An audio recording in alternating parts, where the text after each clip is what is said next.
Right, there we go, sorted. Yeah. Remove the hydrogen and So light. and then have plus H. Light will catalyse this. So here we go. Exactly the same process as before. CH3, CH2, CH2,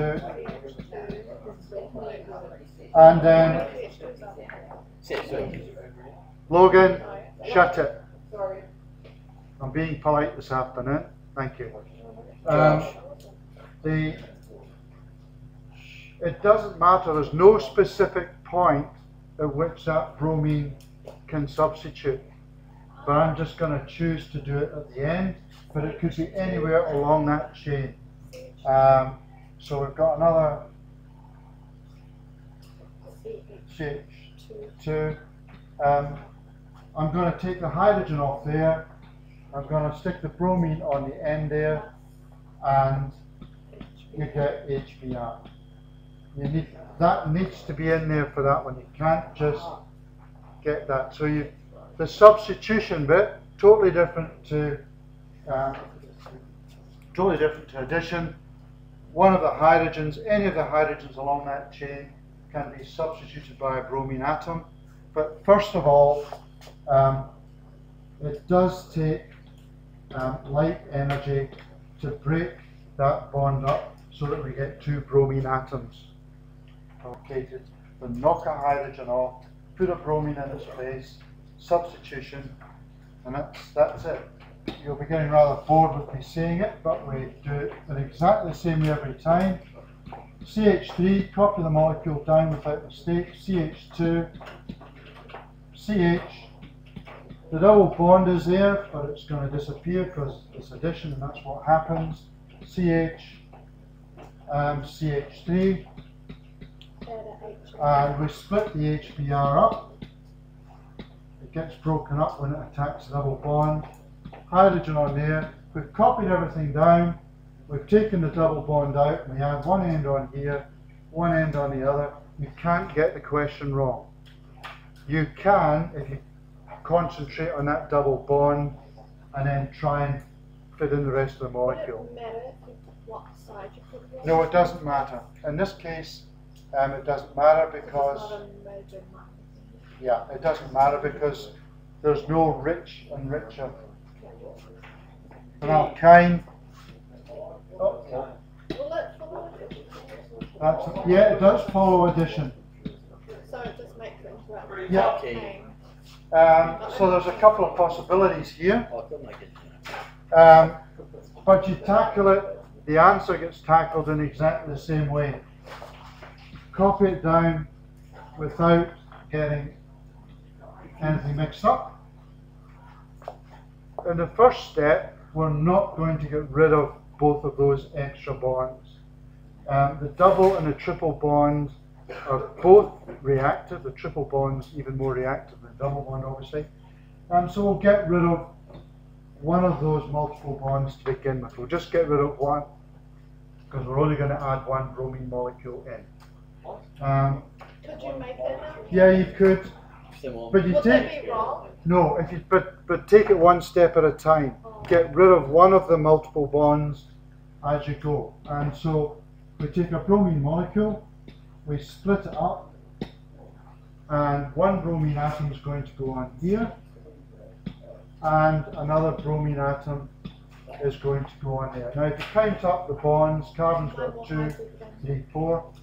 That now is an alkene, and it could undergo further addition. Do this. The best way to answer a question on polymerization is to make sure that you don't get the monomer units mixed up. So the monomer unit in this case is a chloroethene. So we copy that unit down exactly as it is, except we're going to get rid of the double bond. Yeah.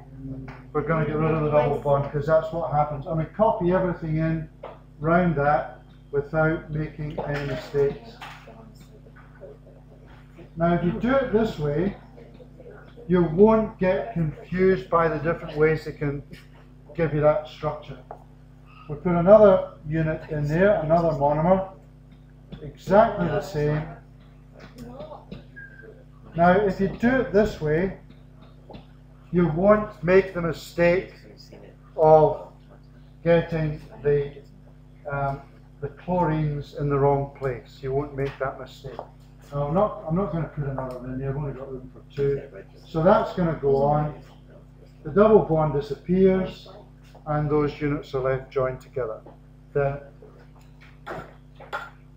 Alright, so anyone not clear about how to handle any polymer situation? Yeah. The clue here, if you don't recognize this one straight away, the clue is the fact, what type of reagent is conch sulfuric? Dehydration. It's a dehydrating agent. Where have we come across it before? Where have we come across conch sulfuric before? Oh, when we dehydrated that thing, that's brilliant. That's an excellent We dehydrated that. Oh, that's pure dead brilliant. Did you? Sorry? When we dehydrated methane. No, we never dehydrated. Methane's got nothing to dehydrate. Yes! Are you getting alkane? Okay. Into methane. We use it as a catalyst. Where do we use it as a catalyst? Dehydration. No, don't open your mouth and let your belly rumble. That's what Matthew does. Okay. It's a dehydrating agent, and so when you want to construct the answer for this, all you've got to do is make sure you take the H from one end and the OH from the other. You've got to get H and OH to remove a water molecule. So you circle that. That's how we're going to get rid of water. We recognize that's a dehydrating agent. How's it going to happen? That gets taken away. And if we follow the same technique, you write this down exactly as it's written, except now we're going to remove the atoms that we've taken out of it here. We've taken that away, and the only way we can remove that is to put a double bond in. So we put the double bond in, and that's it. Alright? But reagent A is exactly what we've just done. Now, you get different types of question. You get the simple, let's just check if they know the basic chemistry type question, which is what we've been doing up to now. It's just that little reaction, and you've got to spot what's going on. With alkenes, it's easy. But this one here, you've got to spot, well, wait a minute, we're going from there to there. We've removed water. It's an alcohol. We've gone to an alkene. We've removed water. So what reagent does that? It's conch sulfuric is the reagent. You need to.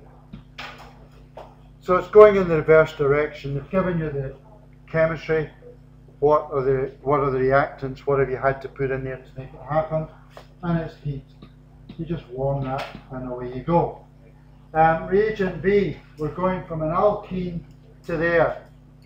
Alright?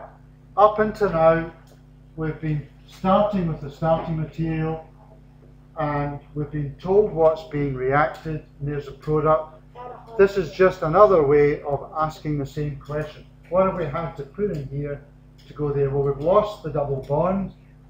The double bond has gone. It's not there anymore. And then you should be able to spot that what you've added in there is hydrogen. What's a catalyst? We need a catalyst. The conditions, what's a catalyst? What's a catalyst? That's what I'm asking. Do you know what the catalyst is? Sorry? Could be platinum. Nickel. Either nickel or platinum. When you're asked for a catalyst, platinum's a good one. And heat.